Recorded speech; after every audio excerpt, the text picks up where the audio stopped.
A single drop of ink in the Urdu script can transform a trusted confidant into a convicted criminal, or turn a profound meditation on a broken heart into a scandalous joke. We are dissecting the microscopic margins of error in the Perso-Arabic writing system today, prompted by a satirical essay by Mustafa Sajjad Haider. Haider points out that in the poetry of the legendary 19th century poet Mirza Ghalib, changing one tiny vowel mark, a diacritic known as a zur, into a zabar completely destroys the most famous line of poetry in South Asian history. It shifts the word dil, meaning heart, into something so contextually absurd or inappropriate that the author jokes he was left completely speechless. James, this is a fascinating entry point into a much larger conversation about linguistics, orthography, and how a language built on poetic ambiguity functions in the real world. The sheer fragility of the Perso-Arabic script, which Urdu uses, is one of its most compelling features. To understand why Haider's joke works, we have to look at the mechanics of an abjad. An abjad is a writing system where each symbol generally stands for a consonant, leaving the reader to supply the appropriate vowel.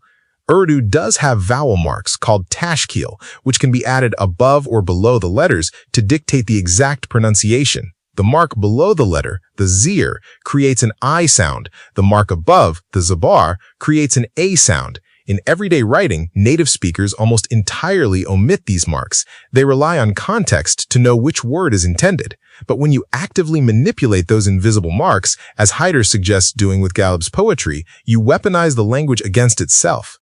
Haider brings up two very specific examples before he even gets to the famous Ghalib line. He mentions the words maram and mudrim, as well as dua and daga. Let us break down exactly what is happening on the page when those words change. Those examples perfectly illustrate the danger of the dot, or the nukta, in Urdu calligraphy. The word maram translates roughly to a confidant, a close companion, or someone intimately trusted. If you take the exact same basic skeleton of that word and merely shift the placement of a single dot, it becomes mujrim, which means a criminal or a culprit. The emotional distance between a trusted confidant and a criminal is vast, yet typographically, they are separated by a millimeter of ink. The second example, dua, meaning a prayer or a blessing, transforms into daga, which means deceit or betrayal, just by adding a dot to change the letter ain into a gain. You are literally turning a blessing into a betrayal with one tap of the pen.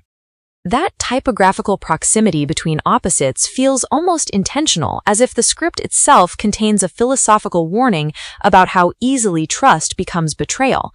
But Haider applies this concept to Mirza Ghalib, specifically his iconic ghazal that begins Dil e naidan tushe hua kya hai, which translates to, "O ignorant heart, what has happened to you?"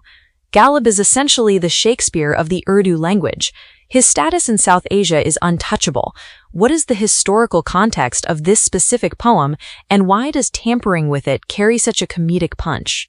Mirza Ghalib lived from 1797 to 1869, primarily in Delhi. He witnessed the absolute peak and the catastrophic collapse of the Mughal Empire, culminating in the Indian Rebellion of 1857. His poetry is steeped in loss, existential questioning, and the agonizing complexities of love. Dili Naidan is perhaps his most universally recognized ghazal. It is a profound, sorrowful interrogation of the self. The heart is ignorant, bewildered by its own suffering. Because this line is so deeply ingrained in the cultural psyche of India and Pakistan, it possesses a sacred aura. Haider's comedic genius lies in taking this sacred, sorrowful line and applying a hyper-literal mechanical change.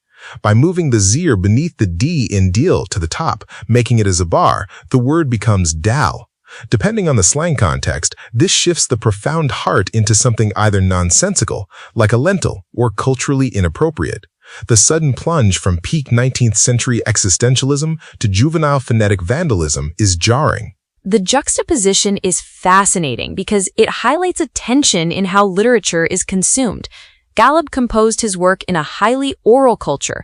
These ghazals were meant to be recited aloud in a mushaira, a poetic symposium, where the pronunciation was fixed by the speaker's breath. But once those words are locked onto a printed page without their vowel marks, they become vulnerable. Is the omission of diacritics in standard Urdu a historical accident, or is it a deliberate feature of the writing system? It is a feature deeply tied to the evolution of the script and the speed of writing. The Arabic script, from which the Urdu alphabet is derived, was designed for cursive efficiency.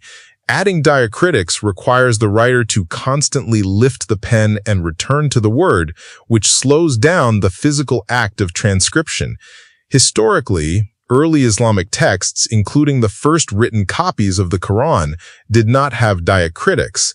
They were added later, specifically to prevent non-native speakers from mispronouncing the sacred text. In secular literature, and eventually in mass printing, dropping the diacritics became the standard because it saved time, space, and typesetting costs. The assumption was, and still is, that a literate reader possesses enough vocabulary and grammatical intuition to deduce the correct word from its context.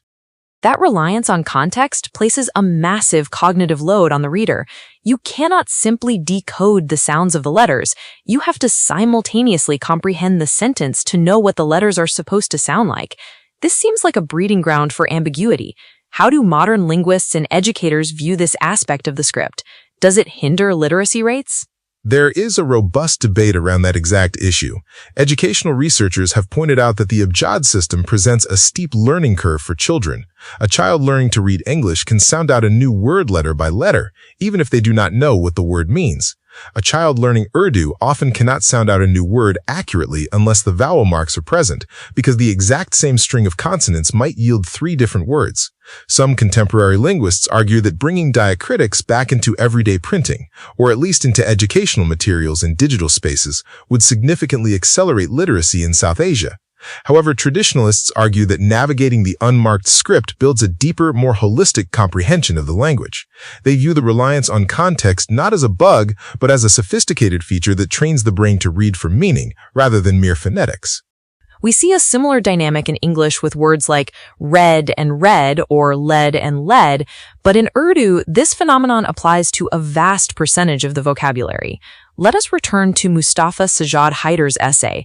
He frames this linguistic vulnerability as a vehicle for comedy.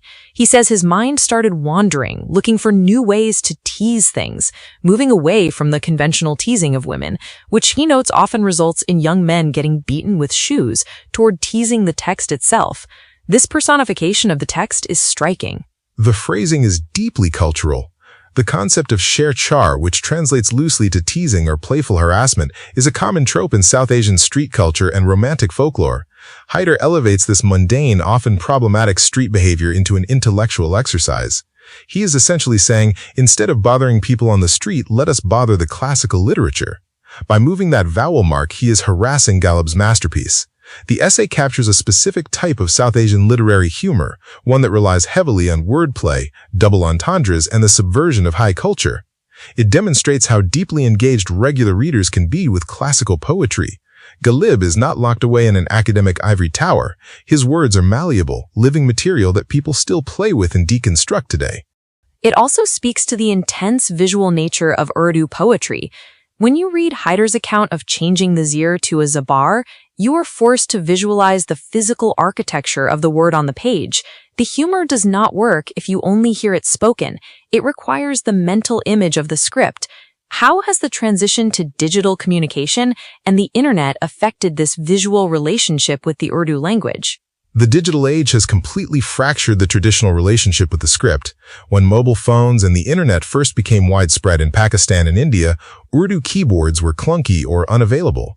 As a result, an entirely new orthography emerged called Roman Urdu, which uses the Latin alphabet to write Urdu words phonetically. In Roman Urdu, the ambiguity of the abjad disappears because you are forced to type out the vowels. Dil is spelled D-I-L. You cannot accidentally read it as dal because the letters dictate the exact sound. While this makes texting incredibly efficient, cultural critics argue that it flattens the language. It strips away the visual poetry, the historical weight, and the calligraphic beauty of the Nastaliq script. Haider's joke about the zir and the zabar makes absolutely no sense in Roman Urdu. The visual pun is entirely lost when you translate the script into Latin characters. That is a vital point. The medium restricts or enables the message. By shifting to a Latin keyboard, an entire category of linguistic humor, punning, and poetic ambiguity is erased. But even within the traditional script, the potential for catastrophic misinterpretation remains. Are there historical instances where a missing diacritic or a misplaced dot actually caused significant political or social consequences, rather than just a comedic punchline? Absolutely. Throughout Islamic history, the ambiguity of the script has been at the center of fierce theological and legal disputes. A famous historical anecdote, though its exact veracity is debated by historians, involves early military commands where a message was sent to a commander regarding a prisoner. The word "release him" and "kill him" in early Arabic script, without proper dotting, could look remarkably similar. Regardless of the apocryphal nature of some of these tales, the underlying reality is that legal contracts, royal decrees, and religious fatwas had to be drafted with exhaustive care. Scribes would often add the diacritics to crucial legal terms specifically to prevent contractual loopholes. The transition from maram to mujrim is not just a poetic metaphor. In a legal document, a poorly placed drop of ink could theoretically alter the verdict of a trial. Which brings a profound weight back to Haider's satire. What seems like an idle, mischievous thought experiment, moving a vowel mark to ruin a poem, actually exposes the precarious foundation upon which written communication rests. We trust these symbols to convey our deepest emotions, our laws, and our histories, yet they are structurally vulnerable to the slightest disruption. The essay ends with the author sitting in stunned silence, unable to even read the corrupted word out loud until someone knocks on the door and breaks the spell. It is a moment of pure shock at his own linguistic vandalism. That stunned silence is the ultimate punchline. He recognizes that he has broken something fundamental. The Persian phrase he uses, tuk tuk dedam, damnakashieram, meaning he stared blankly without taking a breath, perfectly captures the reverence South Asians hold for their poetic heritage. Even when engaging in a deliberate act of satire, the resulting phonetic monstrosity is too potent to actually speak. It is a testament to the enduring power of Ghalib's original words. The poem demands respect, and when that respect is violated, even jokingly, the resulting dissonance is physically arresting. The architecture of a language dictates the boundaries of its thought. When those boundaries are shifted by a millimeter, the entire structure of meaning collapses, revealing both the fragility of our words and the enduring brilliance of those who wield them with precision. If this exploration of linguistic fragility changed how you view the words on your screen, send this episode to someone who appreciates the hidden power of a single keystroke.